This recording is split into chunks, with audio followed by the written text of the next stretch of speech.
Ayyaanni walabummaa Juuntiins jedhamu kun Galveston Texas keessatti kabajamuu ka jalqabe guyyaan ayyaanichaa inni sirnaa ituun jalqabamin guyyoota hedduu dura bashannan hiriiraawwaniif konsertii qopheessuudhaan kabajama ture.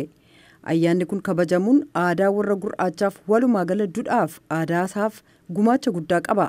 Hiikni isaa garuu seenaan kun maali isa jedhurraa ka madde ta'uu qindeessaan sagantichaa Sam Collins ibsaniiru.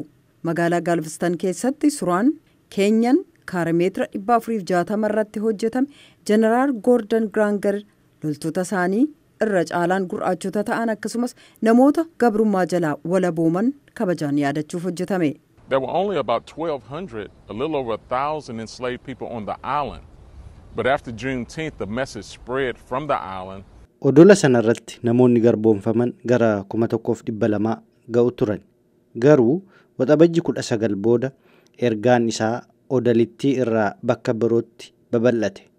Garboonni 1,200 ta'anii fi garboonni nuusa miiliyoonaa ta'an kanneen Texas keessa turan seenaa afaaniin dubbatamu kan as Galveston keessatti ta'e seenaa jiraataa akka ta'u godhaniiru. Ayyaanni Juuntiins jedhamu kan har'a kabajamu kun lammiiwwan Ameerikaa hidda dhalata Afrikaa hedduudhaaf hidhata miira gadi fagoo qaba. Garuu namoonni adiin tokko tokko akkasumas kanneen akka Roonii Hool Baayitaawun Texas irraa ta'an illee ni deggaru.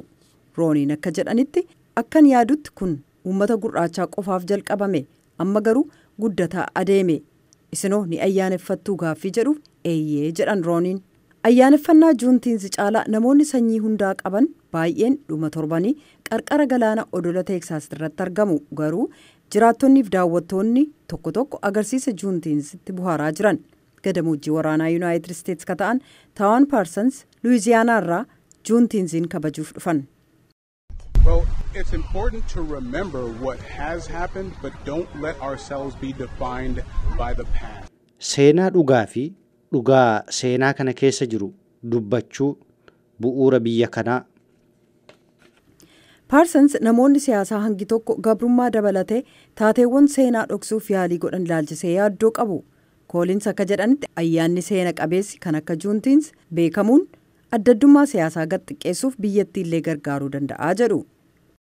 We're responsible for repairing the foundation of this country by telling the truth and telling the true history in those stories because the only way. Seenaa dhugaa fi dhugaa seenaa kana keessa jiru dubbachuun bu'uura biyya kanaa suphuudhaaf itti gaafatamuutu nurra jira. Sababiin isaas karaa tokkichi ittiin fayyuu dandeenyu dhugaa dubbachuu qofaani. Collins akka jedhanitti namoonni hangi tokko kanneen seenaa barsiisan waa'ee gabrummaatti xiyyeeffannoo kennuu isaaniitiin jaalala biyyaa caalaa balleessaa qabaachuun akka namatti dhagahamu jajjabeessuu jedhanii yaadu. Garuu dhugaa seenaa keessa jiru ibsuun biyyattii daran cimsaa jedhan. Qophiin Ameerikaaf uummata ishee kanarraa kanumaa torban qophii biraan hanga walitti deebinutti nagaatti.